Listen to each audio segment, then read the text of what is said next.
Hey, how's it going, guys? Mr. Boss for the win here, and in today's Grand Theft Auto 5 video, I'm going to be talking to you guys about some more money-saving tips and some money-making opportunities so you can buy all of the content for the new upcoming DLC, how you can save your money, stay rich, and buy everything smarter. So I guess this is going to be my official part 2 of making money and saving money and getting prepped for Grand Theft Auto Online Import and Export, which we know is going to be coming out soon into Grand Theft Auto Online. We've got some official tips that I want to talk about based off of what Rockstar have added into online in terms of new opportunities, as well as some things that I have noticed work really well and an emergency situation can actually make you a lot of money. So we've got a ton to talk about today, so let's not waste any more time and let's get it started. So the first way in which you can make a lot of money over the next couple days in particular is the new double money and RP adversary modes. So there's 4 of them: Entourage, Extraction, Hunting Pack, and Deadline. For the most part, all of those are old, for the exception of Deadline, which obviously is one of the newest adversary modes they released into the game that features the brand new Shotaro Tron bike. And I asked on Twitter yesterday if you guys were making any good money from these new adversary modes. These were some of your responses. Actually, a surprising amount of money from playing these game modes. And I sent that tweet out only a couple hours after the double money and RP had been activated. So you can make a good bit of money by playing these adversary modes over and over and over again over the next couple days to get yourselves prepped for the DLCs. Now, you might be asking yourself, which ones do you want to do? There's 4 adversary modes here. Which one should I play? Which one will make me the most money? Now, for me, I personally think that Deadline makes the most money. That might be the one I'm best at.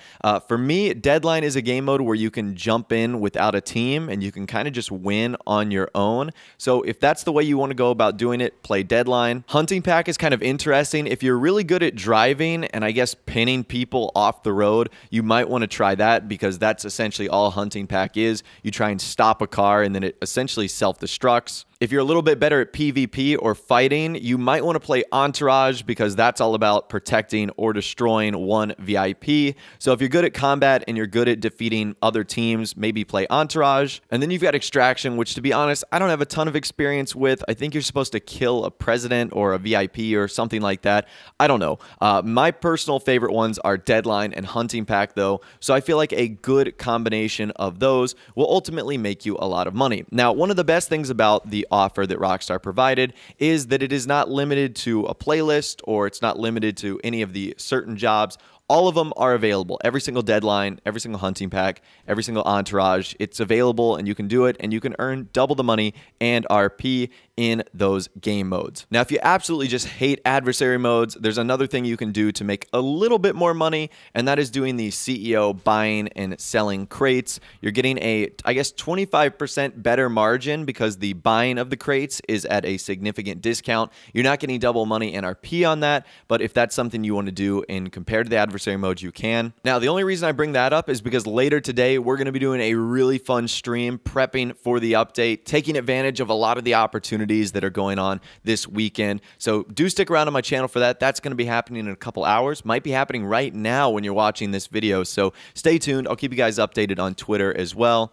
And I also want to give you guys some buyer beware right now because where there are some things I recommend you do purchase this weekend, there are some things that are, in my opinion, are just asking you to lose your money. So Rockstar have made nearly 50 to 25% off a ton of amazing items from Executives and Other Criminals and Further Adventures in Finance and Felony, but now is not the time to invest in these items. So we know with the upcoming update, there's going to be more supercars, more things to buy, more sports cars, things we're going to have to spend our money on. So I would recommend not purchasing stuff like the Declasse Mamba, even something like the X80 Proto or the Vapid FMJ. I know they're 50 to 25% off, but there's going to be a ton of brand new vehicles coming into the game. So if you can, don't waste your money on these vehicles, even though they're given a discount. This is the shopper's fallacy that a lot of people fall into. They see something that is a discount, and even though they might not necessarily need it, they get it because it's a better deal. And I think that's a bad way to go about doing things. Now, there are some things that I recommend you do get here.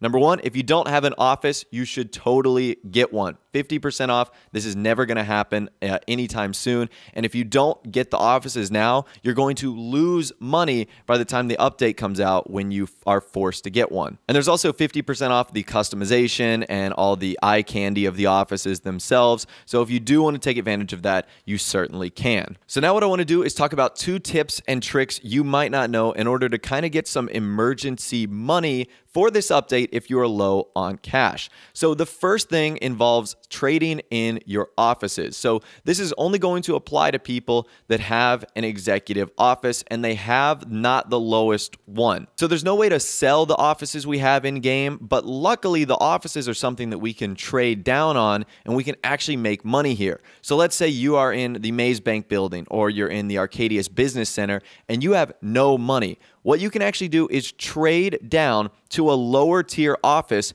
and Rockstar will give you the difference in cash and literally deposit that straight into your Maze Bank account. So because the Maze Bank building costs something like $3 or $4 million, if you downgrade to the lowest or the second lowest, because you're going to be spending less money and you're going to be trading in an office that originally costed you $4 to $5 million, Rockstar, as I mentioned, will give you the difference back. So you'll end up with like a net profit there, or at least in the end, of an extra $1 or $2 or $3 million, which I think is really nice. Now, it might look like you are spending money when you go to purchase the next office, because you will. You'll be spending anywhere from, $500,000 to $1 million, whatever it is you spend on your downgraded office. But as soon as you get to the confirmation screen, it'll tell you that, you're trading in your office and here's going to be your new sum of money. So I definitely recommend you do this if you are short on cash, because honestly, the only differences for now between the offices are the locations, how you enter the building, and where they are in accordance to all the other warehouses. So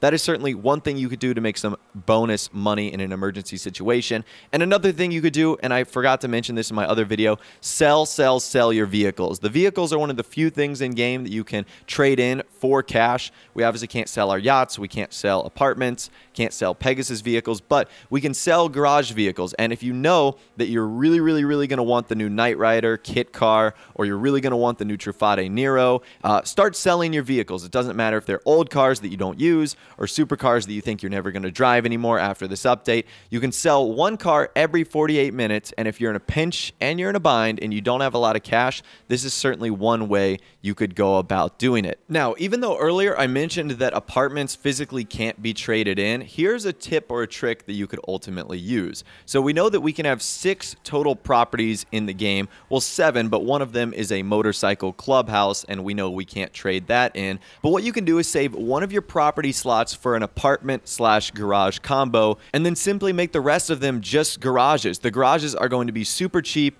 You can still get 10-car only garages that are scattered throughout the city, and that is going to be a great way to save money. To be totally honest with you guys, you don't need more than one apartment. The apartment only really has a couple purposes: a place to hang out with friends, change your clothes, hang out. The most important feature of the high-end apartment, no doubt, is certainly starting up the heist missions, and you really only need one of those apartments. And if you own a yacht, that acts as an apartment too. So you almost don't really even need one unless you're planning on doing heists consistently. So that's another tip you can use. Trading in your existing apartments for garages will have the exact same effect like your CEO office. Now, in the present, it might look like you are purchasing the garage for like $100,000, $200,000, whatever it is. But as I mentioned, as soon as you get to that screen, it's going to tell you, okay, here is your difference. It'll be deposited in your Maze Bank account. And as long as the difference is cheaper, you'll be getting a plus sum of money than you would for actually purchasing the garage itself, which in the end will make you more money. So that's another thing you can do if you're in a pinch and you're in a bind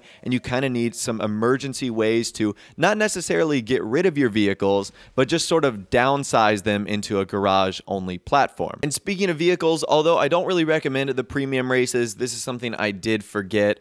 You can enter the newest premium race if you want. Like I said, I am horrible at racing, so this never really applies to me. But if you know you're a great racer, every 48 minutes as well, you can possibly win $100,000. So just kind of do that. Trade in your offices, do some of the adversary modes, sell some of your vehicles, do the premium race, maybe do a crate mission here or there, and you might find yourself walking away with a good bit of money ready for this new update, import and export, coming to Grand Theft Auto Online very soon. So anyways, that's all the information that I'm going to be talking about for you guys in this video today. Hopefully, I told you guys some good ways to make some money, save some money, and ultimately get yourself ready for this upcoming DLC in Grand Theft Auto Online. If you went on to enjoy this one, though, a like rating would, of course, be awesome. And also, subscribe to my YouTube channel if you are new or you like daily GTA 5 videos like this. Friendly reminder, I'm streaming later today, so stick around on my channel for that. That's going to be happening soon. But, of course, out of the way, guys, like I said, thanks so much for watching. Take care, and I'll see you guys in the next video.